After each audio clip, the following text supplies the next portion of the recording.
രാത്രിയിലെ നമസ്കാരമുണ്ട്. ആ നമസ്കാരവുമായി ബന്ധപ്പെട്ട് നമ്മൾ എങ്ങനെയാണ് പഠിച്ചിട്ടുള്ളത്? ആ നമസ്കാരത്തെ കുറിച്ച് റസൂലുള്ളാഹി പഠിപ്പിച്ചു തരികയാണ്. റസൂലുള്ളാഹി പറഞ്ഞു, മൻ ഖാമ റമദാനൻ ഈമാനൻ വഹ്തിസാബൻ ഗുഫിറ ലഹു മാ തഖദ്ദമ മിൻ ദംബിഹി. ആരെങ്കിലും ആ റമദാനിന്റെ രാത്രികളിൽ നിന്ന് നമസ്കരിച്ചാൽ അവന്റെ പാപങ്ങൾ, കഴിഞ്ഞ പാപങ്ങൾ റബ്ബ് പൊറുത്തു തരുമെന്ന്.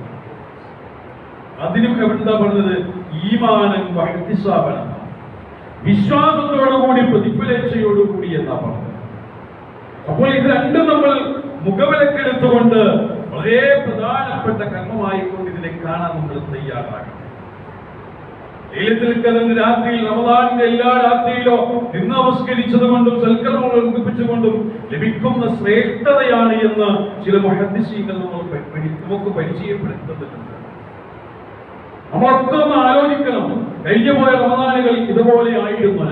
ഞാൻ സൽക്കർമ്മങ്ങൾ ചെയ്യുമെന്ന് റമദാനിന് മുമ്പ് നിയ്യത്താക്കിയിരുന്നു, ഉദ്ദേശിച്ചിരുന്നു. നമ്മളൊക്കെ ചിന്തിക്കുക. റമദാനിൽ നോമ്പ് നോൽക്കണം, സൽക്കർമ്മങ്ങൾ ചെയ്യണം, രാത്രിയിൽ നിന്ന് നമസ്കരിക്കണം എന്നൊക്കെ നമ്മൾ ചെയ്തിരുന്നു. നമ്മൾ ആലോചിക്കുക, നമ്മളെ കഴിഞ്ഞു പോയതും ഇനി വരാനുള്ളതും തമ്മിൽ ഒന്ന് പുനർവിചിന്തന നടത്തുമ്പോഴാണ് യഥാർത്ഥത്തിൽ നമുക്ക് കൂടുതൽ നന്മകളുമായി മുന്നോട്ട് പോകുവാൻ സാധിക്കും. ഇനി മൂന്നാമതായി നമ്മൾ മനസ്സിലാക്കേണ്ടത് വിശുദ്ധ ഖുർആൻ പാരായണം ചെയ്യുക.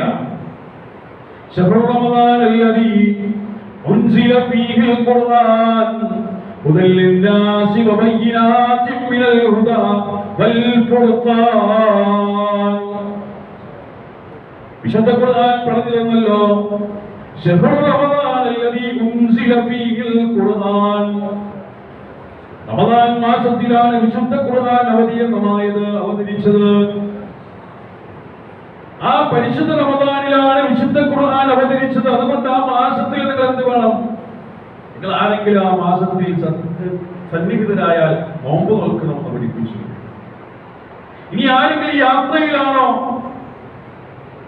അല്ലെങ്കിൽ രോഗിയാണോ, അവർ മറ്റൊരു മാസത്തിൽ പിടിച്ചുകൊള്ളണമെന്ന് പഠിപ്പിച്ചു. ഇനി നിത്യരോഗികളാണോ, നോമ്പ് നോൽക്കാൻ പറ്റാത്തവരാണോ, അവർ ഫിദിയ കൊടുക്കണമെന്ന് പഠിപ്പിച്ചു. ഇതിന്റെ വിശദീകരണങ്ങളൊക്കെ പലപ്പോഴും അല്ലെങ്കിൽ എല്ലാ വർഷവും നമ്മൾ കേട്ടുകൊണ്ടിരിക്കുന്നു. എന്നാലും ഒരു ഉണർത്തൽ എന്നുള്ളത് സൂചിപ്പിച്ചിരുന്നതാണ്. ഇവിടെ നമ്മൾ മനസ്സിലാക്കേണ്ടത് സത്യത്തെയും അസത്യത്തെയും വേർതിരിച്ച് മനസ്സിലാക്കി തരുന്ന വിശുദ്ധ ഖുർആൻ അവതരിച്ച മാസം. ആ മാസത്തിൽ എന്ത് വേണം? നമ്മൾ വിശുദ്ധ ഖുർആനുമായിട്ടുള്ള ബന്ധം വേണം. വിശുദ്ധ ഖുർആൻ പാരായണം ചെയ്യണം. എത്ര പ്രാവശ്യം തനിക്ക് പാരായണം ചെയ്ത് നിൽക്കാൻ സാധിക്കും?